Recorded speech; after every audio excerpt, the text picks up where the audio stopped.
মানবতার কল্যাণে হযরত মুহাম্মদ সাল্লাল্লাহু আলাইহি ইসলাম, যিনি একমাত্র নবী ও রাসূল, যার মাধ্যমে আমরা লা ইলাহা ইল্লাল্লাহু মুহাম্মাদুর রাসূলুল্লাহ এবং আল্লাহ সর্বশক্তিমান, জয় বাংলা, এই বাণীটা আমার বলার অধিকার আছে, কিন্তু আমি কোনো ব্যক্তি বা রাষ্ট্রকে নিয়ে কথা বলতে চাই না।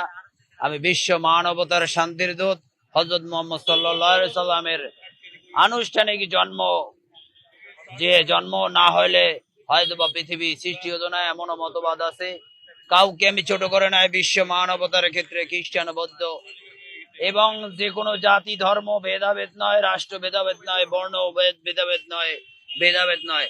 আজকের আমরা যে দেশকে সুদ ঘুষ মুক্ত রাখতে চাই, সেখানে একটা রাষ্ট্রের প্রধান, যিনি দীর্ঘদিনে তাদের কালিমা লেগে এসেছে। আমরা কোনো রাষ্ট্রনায়ককে একবার নয়, আমরা এই দেশের ভোটার অধিকার নিয়ে কথা বলতে চাই। ভোটে কখনো আমরা কালিমা দিতে চাই না। আমরা অনলাইন পদ্ধতিতে ভোট দেব, কোনো অর্থনৈতিক লস হবে না। এই দেশ আমার, এই দেশের ঋণের বোঝা আমাদের পরিশোধ করতে হবে। আমরা কোনো ব্যক্তিকে আর খাটো করে দেখবো না। বঙ্গবন্ধু সহ জিয়াউর রহমান, এরশাদ, কাউকে খাটো করে দেখবো না। আমরা সবাইকে শ্রদ্ধা জানিয়ে আজকের মতো এখান থেকে শপথ করি, আমরা মহান আল্লাহ পাক রব্বুল আলামিনের অশেষ আমাদের হযরত মুহাম্মদ সাল্লাল্লাহু আলাইহি ওয়াসাল্লামের আদর্শের দল, এবং আমরা বাঙালি চেতনার বাঙালি উদ্দীপনা এবং মুসলিম ইসলামী চেতনা সকল ধর্মের সাথে এই দেশের গণতন্ত্রের মানসকন্যা নামে খ্যাত এবং দীর্ঘদিনের প্রধানমন্ত্রী ছিলেন শেখ হাসিনা। তিনি আজকের পালিয়ে গেছেন, কথাটা ভিন্ন। তিনি তার রিফিউজি হিসাবে ইন্ডিয়ায় আছেন। তিনি এই দেশের তার আত্মপক্ষ সমর্থন করে এই দেশে বিচারের মুখোমুখি হন।